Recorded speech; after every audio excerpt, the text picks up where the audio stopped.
Marcus Chun rolled his shoulders, trying to work out the kinks from another 14-hour shift in the mining tunnels of Kepler 442b. The artificial gravity generators hummed overhead, maintaining the illusion of Earth-normal conditions. But nothing could mask the bone-deep exhaustion that came with extracting rare minerals from an alien world. The communal shower facility was mercifully empty at this hour. Most of the miners had either collapsed into their bunks or were drowning, their sorrows in synthetic alcohol at O'Malley's Cantina. Marcus preferred the solitude anyway. He stripped off his sweat-stained work clothes and stepped under the scalding water, letting it wash away the grime and dust that seemed to cling to everything on this forsaken planet. He was halfway through, scrubbing the mining residue from his hair when he heard the soft hiss of the facility door opening. Marcus glanced over his shoulder, expecting to see another human miner stumbling in after a late shift. Instead, he found himself face to face with one of the Zephyrians. The alien woman stood frozen in the doorway, her large, opalescent eyes wide with what Marcus could only interpret as shock. Her pale blue skin seemed to shimmer under the harsh fluorescent lights, and the delicate gill slits along her neck fluttered rapidly, a sign of distress he'd learned to recognize during his 3 years on the colony. "Sorry," Marcus said, reaching for his towel. "I didn't realize anyone else was." But the Zephyrian woman wasn't looking at his face. Her gaze was fixed on his torso, specifically on the jagged scar that ran from his left shoulder blade down to his lower ribs.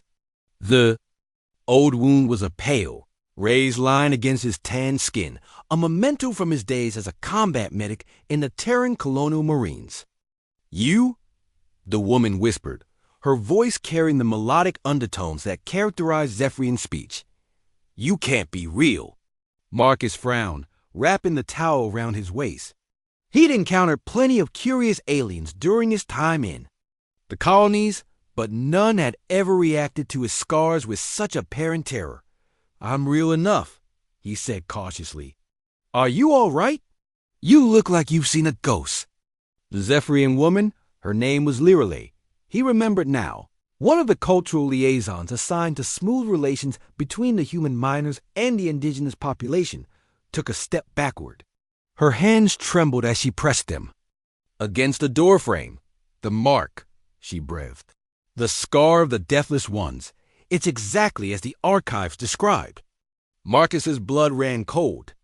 He'd heard whispers about ancient Zephyrian texts, legends that predated human contact with their species by millennia. But he'd never paid much attention to alien folklore. "I don't know what you're talking about," he said slowly. "This is just an old war wound, nothing mystical about it." Lirale's head shook frantically, her long silvery hair catching the light like liquid mercury. No, you don't understand. The archives speak of beings who could survive wounds that would kill any rational creature.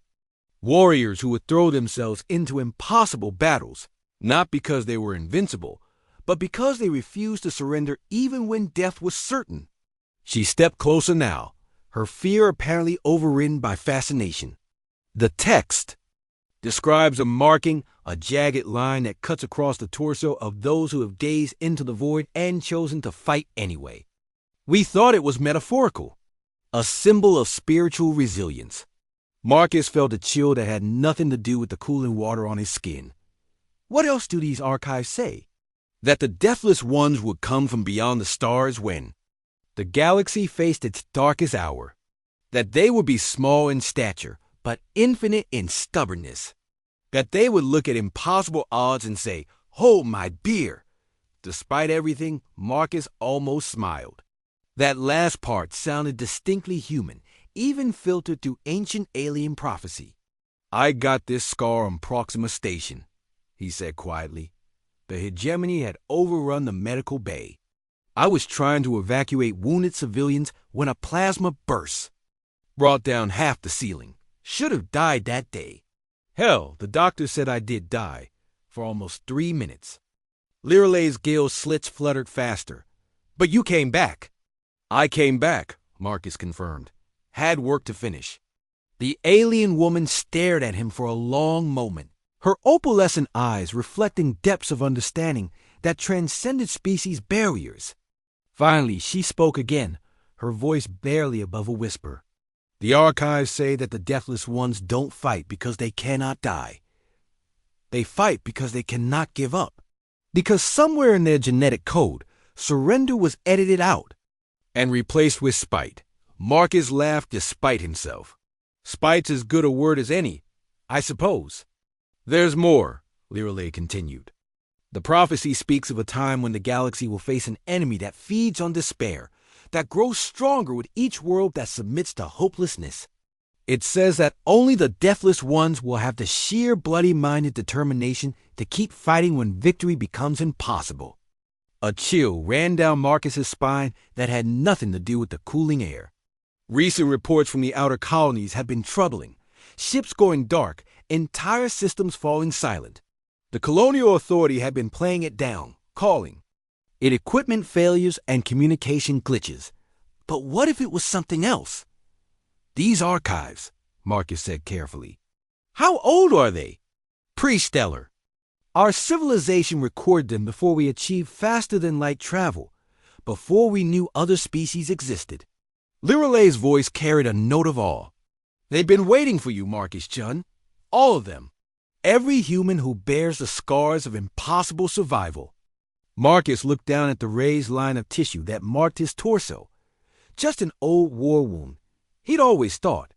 A reminder of the day he'd been too stubborn to stay dead. Maybe that had been the point all along.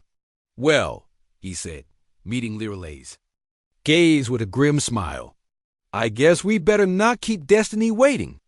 Outside the mining facility, the first reports were already coming in from the communications array. Ships had gone dark in the Vega system. Entire colonies had fallen silent, but somewhere in the depths of space, humanity was preparing to do what it had always done best. Look impossible odds in the eye and refuse to blink first.